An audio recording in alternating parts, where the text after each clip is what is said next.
Should we call it to Liz Simpkins, Elizabeth Simpkins, Regional Underwriting Officer for Inland Marine and Transportation of Travelers? She's going to talk about special insurance considerations for freight brokers and what to be on your radar in 2021. We'll bring her up right now. As soon as she picks up the line, we'll be talking to Elizabeth right here. She's going to be talking to us Excellent. liability, etc. Hey, Elizabeth. Hey there. Hey, this is Dooner and the Dude on What the. Thank you so much for joining us today. We really appreciate having you on the line. Oh my gosh, thanks for having me. This is great. So just for our audience, so they have some context to this, can you just give us the elevator pitch on your background and what you do over at Travelers? Sure thing. So I've been with Travelers since 2012. A lot of my time there dedicated to transportation underwriting. And in my current role, what I'm doing is working with underwriters in our field, helping them structure, review transportation accounts, as well as find new business opportunities in that space. Excellent. Well, this debate always comes up, Michael Vincent, and you and I have both worked on the other side of the table. We've both been with brokerages, trucking companies, and the issues of liability always come up, right? We know the freight broker liability can be different than a trucking company's. Can you walk us through that? Who is responsible? What does that entail?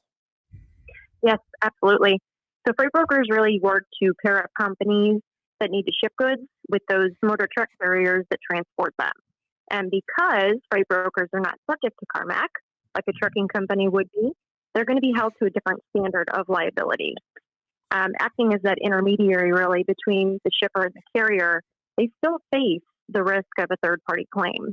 For example, if goods are lost or damaged in transit, even if the freight broker doesn't physically handle the goods, they could still be brought into a claim.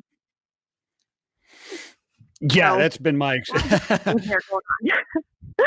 Yeah. So Elizabeth, those are gray waters, right? So how does a broker lessen their liability, right? How do they lessen that risk in facing these type of claims?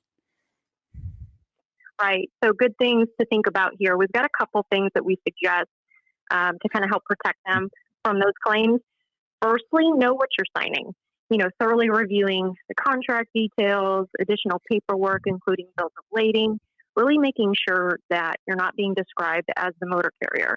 And if you are, you could be held liable as a motor carrier in a scenario that may come up. So that's one way. Secondly, understanding the policies that you have in force, looking for gaps in coverage, just really knowing what you have. For example, an exposure beyond traditional broker liability could pop up. I'll walk through a scenario just to kind of help explain that a little bit better. So let's imagine you're the freight broker. Even if you're not directly liable for lost or damaged goods, it's possible the motor carrier that you hired, who would be responsible, could fail to pay. And those instances can really have a negative impact on the business relationships that you have with your shippers, unless you're prepared to compensate them. So what we've done at Travelers, we've designed some specific endorsements meant to enhance the freight broker's insurance program. One such example is the broker's operations coverage.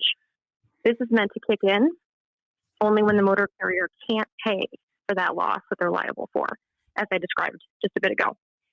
So even though in that case, as a freight broker, you may not be directly liable, this coverage can put the shipper's mind at ease and help preserve the business relationship, which is